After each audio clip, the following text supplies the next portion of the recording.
and welcome to Ditch Witch Diaries. We are here today and we are going to talk about bayberry. So let me just share my screen. Very nice. So the bayberry. Now the bayberry is some of it is very loose that it's a tree. So I put a bayberry tree just so that we can emphasize. Nice. So berry is either, okay, Mirica is kind of the old way to talk about it, but then some of them were broken off and are now considered morella. So we're going to talk more about that and why that would happen. So here is the bayberry shrub tree. This is like the shrub. This is the Morella Carolinian, wait, It's a lot of ends. Caroliniensis. There we go. Hmm, nice. And then this is the Myrica pennsylvanica fruit. And this is the fruit from the Chinese bayberry tree. Hmm. So very interesting. So the parts used are the dried bark of the root and the wax. And I would harken to say there's like even the actual fruit is used, Hmm. the water from boiling the wax off. We're going to talk about all that good stuff. Other names are wax myrtle, candleberry, arbrea suif, miraceae cortex, tallow shrub, waxgaggle, wild cinnamon, and why that might be is very interesting.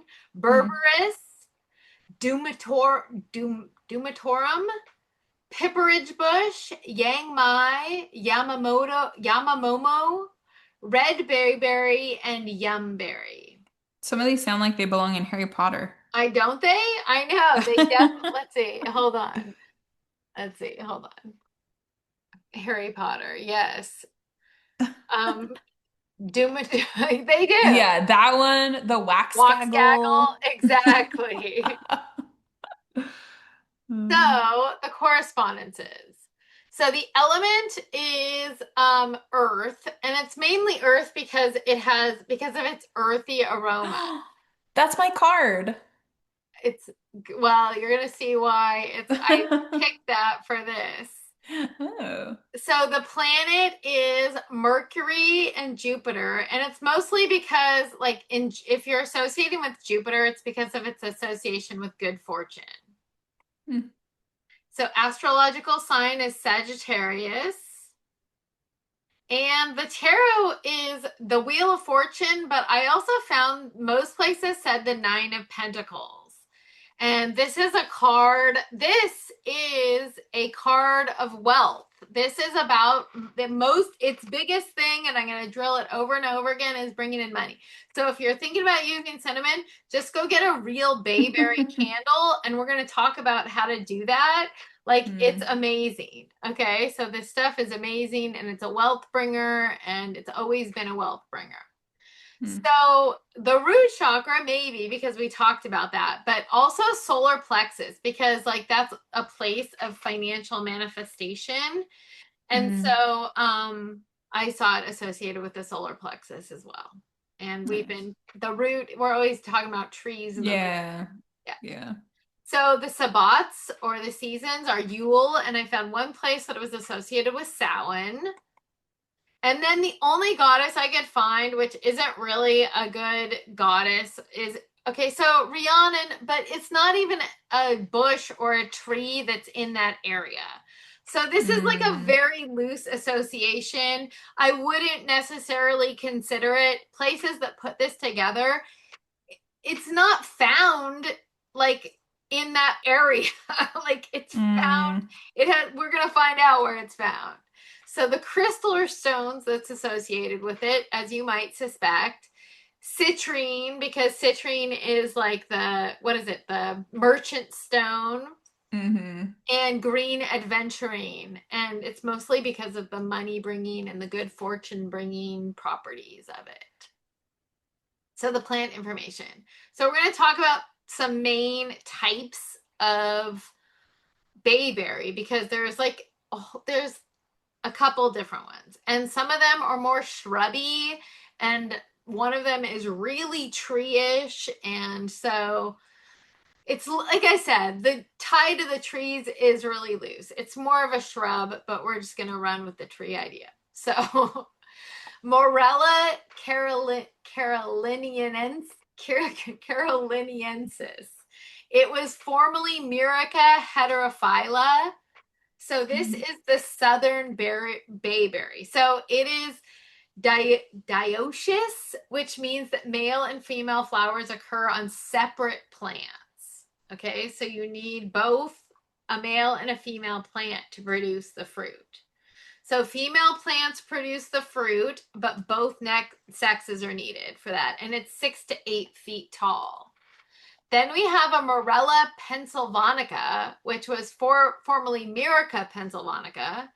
And this is the northern bayberry. And this is like mostly where you're going to get the scented, waxy berries. Mm. It's semi-evergreen tree/shrub. And it's also a larval host for the Columbia silkworm. It is 6 to 8 feet tall. Then we have the Myrica inodorata, which obviously the odorless bayberry, semi-green, 6 to 12 feet, but does not have a scent, clearly. Then we have this lovely baby. This is the Myrica rubra, and it is the Chinese bayberry. And this is probably why they split off the Morella from the Myrica, is because they're so different. The Morella is different than the Myrica. So these are like shrubby, waxy fruits that are in the berries, and we're going to talk all about that waxy stuff. Where the Chinese Bayberry it's dioecious as well, but this is a real fruit tree, okay? And the best is that the West, you probably never tasted one of these fruits because it's immediately bruises. And these fruit trees, they aren't found very common in America. They're like in China and in like the East Asian traditions. So it's an evergreen tree, and it gets to be 15 to 30 feet tall. And the fruit is delicious. It's steeped in spirits, preserved in brine, dried, juiced. It's used extensively in East Asian cooking. And it's high in anthocyanins, which is like the antioxidant stuff. So, yes, some more plant information. So this habitat, so where are you going to find this tree? So if you're talking about the Morella variety, you're talking about America by and large. You're talking about the shrubby plant with the waxy. If you're talking about the Chinese Bayberry, it's going to be East Asia, mostly in China. The leaves are very fragrant, except for the inodorata. The inodorata, obviously, inodorata. So, no. Okay, so now you get actual wax that you can burn in for a candle, and you can actually buy candles, and I'll put a link to a reputable real wax candle making.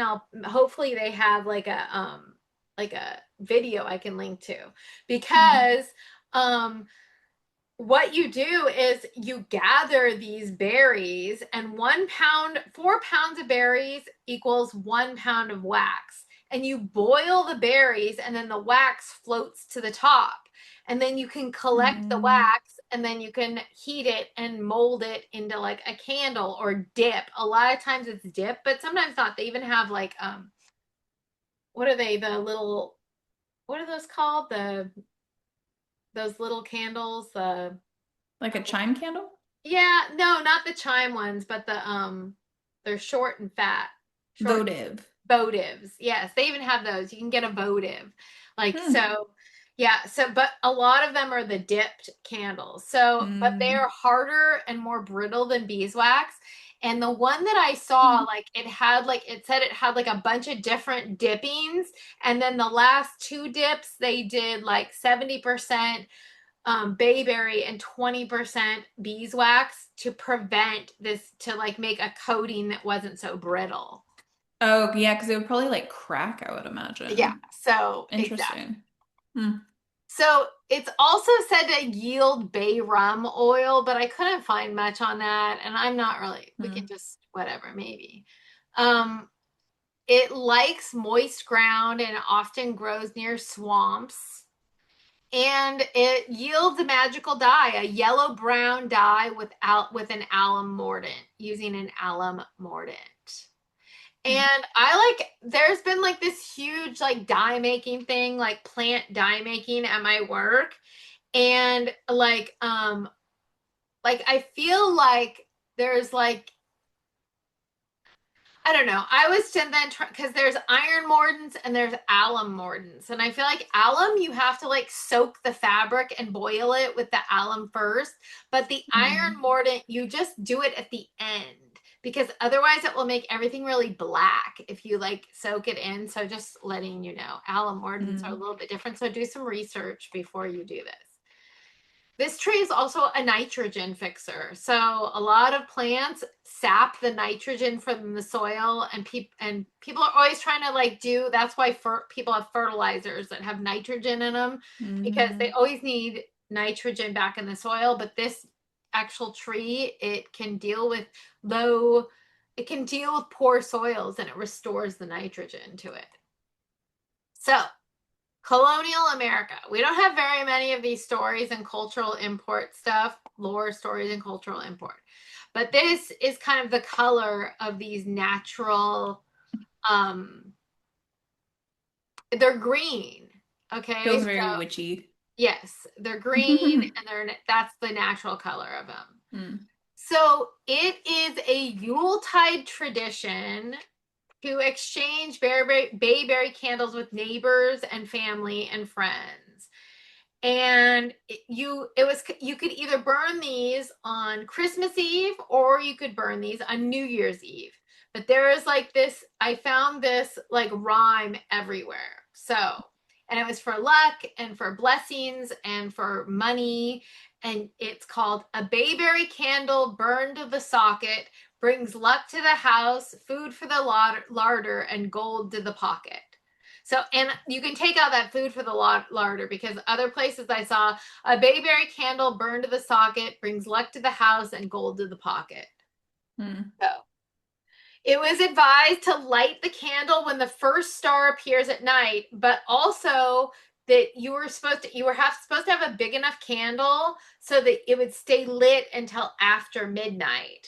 So either on Hmm. Christmas Eve or New Year's Eve, it has to definitely burn down all the way by itself because it's supposed to burn to the socket, which means all the way down. Hmm. Okay, so then here's another one about it. So when sweethearts in colonial America were going to be separated for a period, the maiden would get Maiden. two bayberry candles, and each evening she would light them up, and as the fragrant smoke curled upwards and joined each other, the spirits of the lovers were supposed to be communing. So Hmm. yeah. Cute. And then another colonial America little story is in folklore, as Halloween draws near, a burning bayberry candle was used to summon luck and protect the home from wandering spirits. So that's hence Yule and Samhain. Nice. So in Indigenous America, I could only find these were like two nations, the Wampanoag and the Narragansett. They viewed these bayberry bushes as their life sustaining sacred relatives. Hmm. Now in China. So we have Ooh. two stories from China. This is the first one. They're kind of long, so buckle in. It's kind of like a story. One of them is a modern, like almost like urban legend.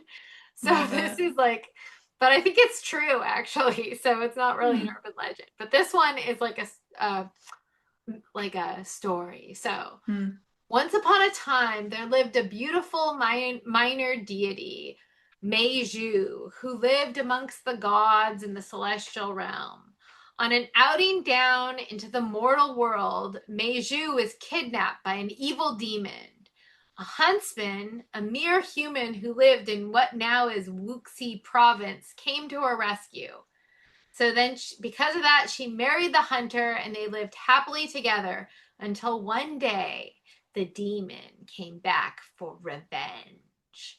After a great battle, the hunter slayed the demon, but he was sadly unable to save Meizhu. The hunter buried her, and a year later, a large tree appeared at her gravesite. It bore round fruit that tasted sweet with a slightly bitter tang. The villagers nearby took this fruit as a sign from Meizhu to remember how sweet life is and how bitter the separation of a loved one can be. Later generations called the fruit bayberries. Yes, Meizhu. Meizhu. So then this one is I don't think I think it might be a real story. This might be real, folks. Okay. That's how I look at work, honestly. That- So Pan Mu, a single mother from Zhejiang province, developed a severe gambling addiction. She eventually lost her entire life savings. So to fund her gambling habit, she began scamming men online in August of 2020. And she was using fake identities and tragic stories. She convinced victims to send her money for medical bills, tuition fees, family emergencies, and even funeral expenses of her father. So before asking for help, though, she would send the scam target, a basket of these bayberries as a gesture, and it earned their trust. So one of the victims repeatedly gave Panmu money after she claimed her father was dying, then dead, then burdened by debts, and later that her brother needed bail and debt relief. She even asked him for money to help her brother find a girlfriend. Despite writing IOUs and insisting she intended to repay the loans, Pan Mu was eventually reported to the police. And in April 2022, she was convicted of fraud, sentenced to 10 years and 8 months in prison, and fined 130,000 yuan. I think that's how you say it, yuan. Yeah. Yuan, Yeah. in order to repay more than 1.15 million yuan. Jeez. I know. But she earned their trust with the baskets of With the bayberries. berries. I know. Nice. So the magical properties. Money or abundance, obviously. That's like the main one. So you can carry the bark, bayberry bark, or the dried berries. You can tuck a dried bayberry leaf into your wallet. Or you can get one of these bayberry candles, which I am intrigued and I'm gonna get. So yeah, I love that actually. I know. I wish we had bayberries around us, but alas, we do not because it's mostly there's Pennsylvania, it's mostly in the East Coast. And the Southern Bayberry is actually considered invasive. So unlike the teak, which is not invasive, this one's kind of invasive.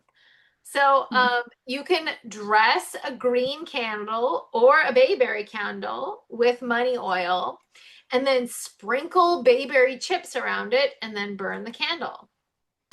Or you can place bayberry root chips in a green money bag with other money drawing herbs and dress it with money oil. Or you can burn a white candle in a glass and sprinkle bayberry around it.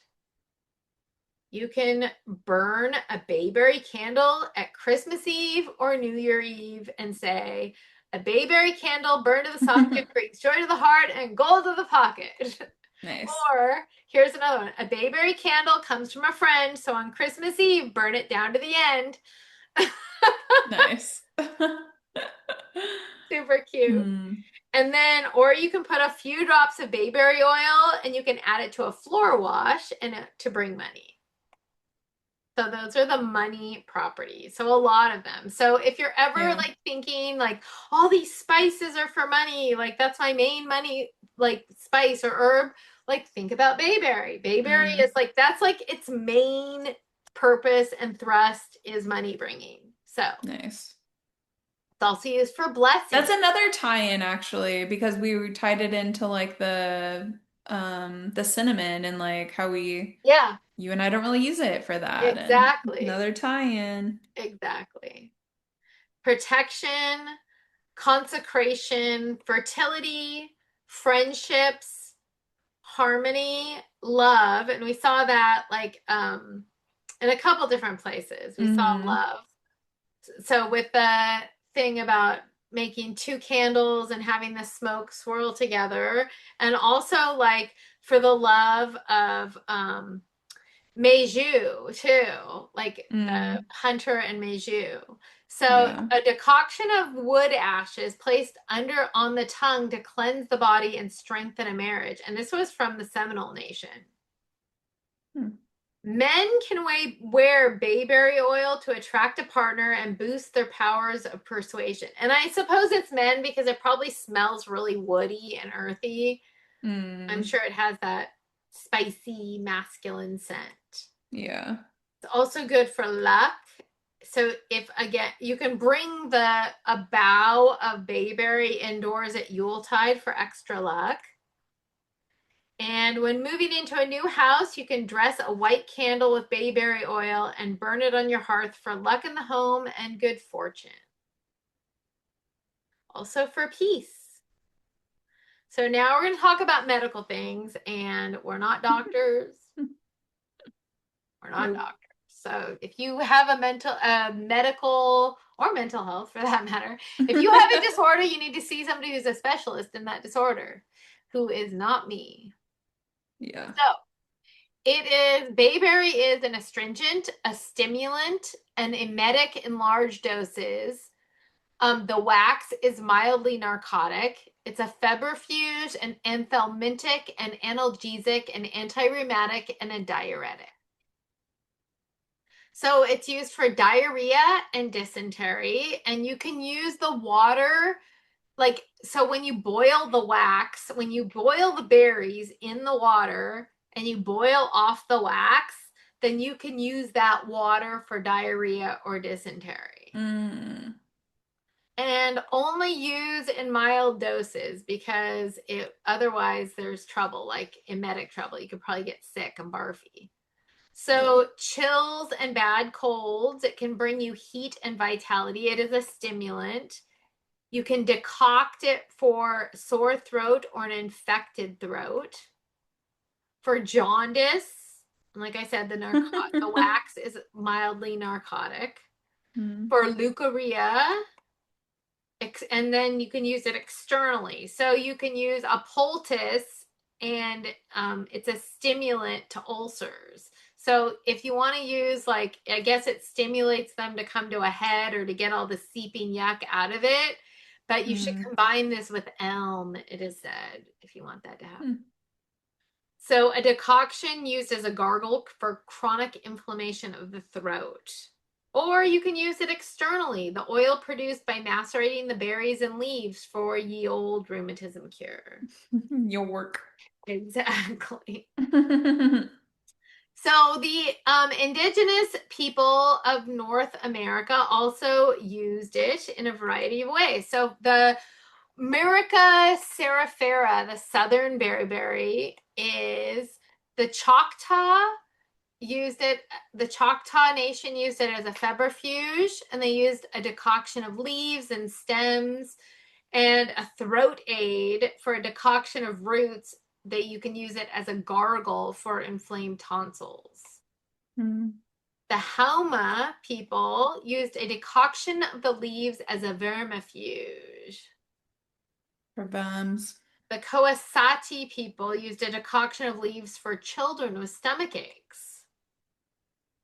Micmac used the roots for headaches. Hot poultice of pounded water soaked roots were applied externally for inflammation. The berries, bark, and leaves were brewed as an exhilarating beverage. Seminole used a decoction for headaches and a decoction of leaves for fevers and stomach aches. And then we have the Mirica Gale, which is another type of bayberry, and the Bella Coola used a decoction of the pounded branches and an infusion of the pounded branches and fruit for a diuretic and for gonorrhea. So that is it. So these are my sources. So you can see I used a lot of books, but I also used a lot of the of websites that were interesting. So Native Plants of the Northeast, Grove and Grotto, woodlanders.net, very interesting stuff. So Earth Witchery even. So that is that. And hold on, stop the share. There we go. So there we have bayberry, and I think you should all go out and buy a bayberry candle, like a true bayberry candle, not just one that has scent, but go out and get an actual wax dipped Yeah. bayberry candle. I wonder if you can buy because I imagine you can't really make the wax with dried berries, probably, right? I would imagine they have to be fresh. I assume. I don't know. So I wonder if you can like buy non-dried berries. Fresh bayberry somewhere and make your own. That would be amazing. A Yeah. pound of, well, pound would yield a quarter pound of the wax. So it's like 1 to 4. Yeah. But Yeah. And it is early in June. So before we are done, I don't know if we should talk about this again, but we need to think about what if you're doing anything for midsummer. Turn yeah. of the year to the dark of Turn the year. in. It's almost the That I'm actually like just going to get back from my we're going to Catalina for diving. I'm not coming to any of the mainland, but yeah, midsummer. I think we're coming back on the 19th. So Santa it's gonna be Catalina. nice. I know. Do you have anything planned? I don't know. I want to plan something. I'm gonna go over and Yeah. talk to a gal who I've been communing with about witchy things. We're gonna talk about witchy things. I Mm, know. I love very it when somebody says, nice. "Come over to my house and we will speak on witchy topics." I'm like, "Oh, I'm there." Uh, that's Say right. no more. Exactly. Yeah. Here I am. Here I am. Uh, that's nice. Yes. Yeah. Hmm. Getting close. It was raining today here. It was pretty warm the last couple days and then just started raining today. Yeah, it's been like June gloomy here too, a little bit. Mm, Today was like not so hot, but whatever. yeah. Anyway, Hmm. so like and share below, and I hope you all liked it and think Mm. about what you're gonna do for midsummer. Hopefully I'll get some interesting things to do up, and we'll talk about it further. And we will Yeah, next week, we still have like 2 weeks until midsummer, so maybe next week we can talk about what we're planning on doing. exactly. We'll see you at the next Ditch Witch Diaries.